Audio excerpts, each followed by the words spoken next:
உங்ககிட்ட இந்த ₹1 நோட்டு இருந்துச்சுன்னா 45,000 பணம் நீங்கள் ஈஸியாக வாங்கிடலாம். இப்போ இந்த ₹1 நோட்டுக்கு 45,000 கொடுக்குறாங்க. டிவியில் நியூஸை பார்த்தோன்னே இந்த நோட்டை நான் ரொம்ப கஷ்டப்பட்டு தேடி கண்டுபிடிச்சி எடுத்திருந்தேன். ஏன்னு பார்த்தீங்கன்னா ரொம்ப நாளாக என் தலைவாணி கீழே இது இருந்துச்சு. டிவியில் பார்த்தேன் ₹1 நோட்டு கொடுத்தா 45,000 பணம் கொடுக்குறாங்க, இதை ஏன் நம்ம மிஸ் பண்ண அப்படின்னு சொல்லிட்டு தேடி எடுத்துட்டேங்க ரொம்ப கஷ்டப்பட்டு. 90s கிட்ஸ்லாம் என்ன பண்ணுவாங்கன்னா 10 பைசா 20 பைசா இந்த மாதிரி ₹1 தாள், பழைய ₹20 தாள், ₹50 தாள் இதெல்லாம் சேர்த்து வைப்பாங்க. அதே மாதிரி நானும் ஒரு சில நோட்டுகளை நான் சேர்த்து வச்சுருந்தேன். அதே மாதிரி என்கிட்ட 10 பைசா 20 பைசா எல்லாமே இருக்குது. டிவியில் இந்த நியூஸை பார்த்தோன்னே எனக்கு ஆச்சரியமாக போச்சு. என்னப்பா ₹1 கொடுத்துட்டு 45,000 பணம் தர்றாங்க, இது எதனால அப்படிங்கிறத நான் ஆராய்ச்சி பார்த்தேன். அவங்க சொல்லக்கூடிய ஒரு சில ரூல்ஸ் அண்ட் ரெகுலேஷன் இருக்குது. உங்ககிட்ட இந்த ₹1 தாள் இருந்துச்சுன்னா கண்டிப்பாக கிடைக்கும். நான் சொல்லக்கூடிய விஷயத்தை நீங்கள் ஃபாலோ பண்ணிங்கன்னா உங்களுக்கும் கிடைக்கிறதுக்கு வாய்ப்பு இருக்குது. பெரிய பணக்காரங்களாம் என்ன பண்ணுவாங்கன்னா ஒரு சின்ன சின்ன கலெக்ஷன் வச்சுருப்பாங்க. பழைய பொருட்கள் மேலே ஆசை வச்சுருப்பாங்க. எனக்கு இந்த நோட்டு வேணும், இந்த பொருள் வேணும் அப்படின்னு சொல்லிட்டு அடம் பிடிப்பாங்க. பார்த்தீங்களா, எவ்வளோ பணத்தை வச்சுக்கிட்டு என்ன பண்ணணும்னு தெரியாமல் இருக்கக்கூடிய நபர்கள் தான் இந்த மாதிரி விஷயத்தெல்லாம் காசு கொடுத்து வாங்குவாங்க.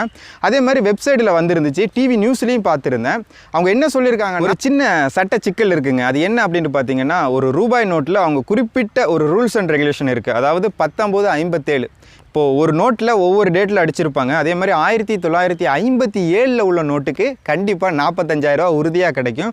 ஆனால் என்கிட்ட இருக்கிற நோட்டு பார்த்திங்கன்னா துரதிர்ஷ்டம் அப்படின்னு சொல்லுவாங்கள்ல, அந்த மாதிரி தான் எனக்கு அமைஞ்சிருக்கு.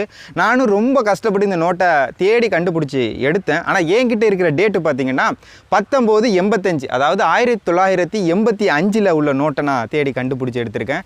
பட் இதுக்கு எந்த ஒரு பிரயோஜனமும் கிடையாது. அந்த டேட்டில் இருந்தால் மட்டும்தான் அவங்க சொன்ன காசை தருவாங்க.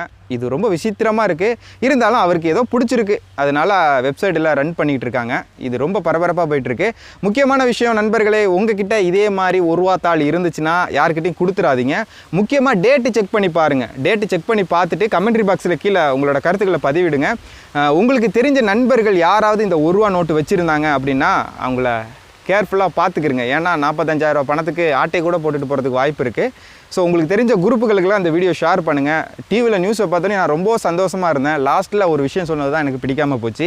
எல்லா ₹1 நோட்டையும் நாங்கள் வாங்கிக்கிறோம் அப்படின்னு சொல்லியிருந்தா செம்ம ஜாலியாக இருந்திருக்கும். இதை கொடுத்துட்டு 45,000 பணத்தை வாங்கி நம்ம தமிழக முதலமைச்சருக்கு ஒரு பாதி பணத்தை அனுப்பி விட்டுட்டு பாதி பணத்தை நம்ம வச்சுக்கலாம். ஏன்னா இந்த இப்போ கொரோனா ரொம்ப போட்டு சாவடிக்குது, இல்லாதப்பட்ட மக்கள் யாருக்காவது உதவும்.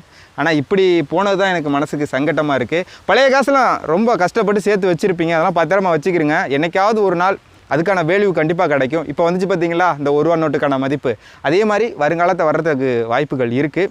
உங்களுக்கு தெரிஞ்ச நண்பர்களுக்கு இந்த வீடியோ பற்றி சொல்லுங்கள். வீடியோ பிடிச்சிருந்துச்சுன்னா லைக் பண்ணி ஷேர் பண்ணி கமெண்ட் பண்ணுங்கள். இதெல்லாம் பார்த்து செஞ்சு விடுங்க. அப்போ தான் நம்ம சேனல் அடுத்தடுத்த லெவலுக்கு போகும். மீண்டும் ஒரு புதுமையான அடுத்த வீடியோவில் சந்திக்கலாம். பாய்.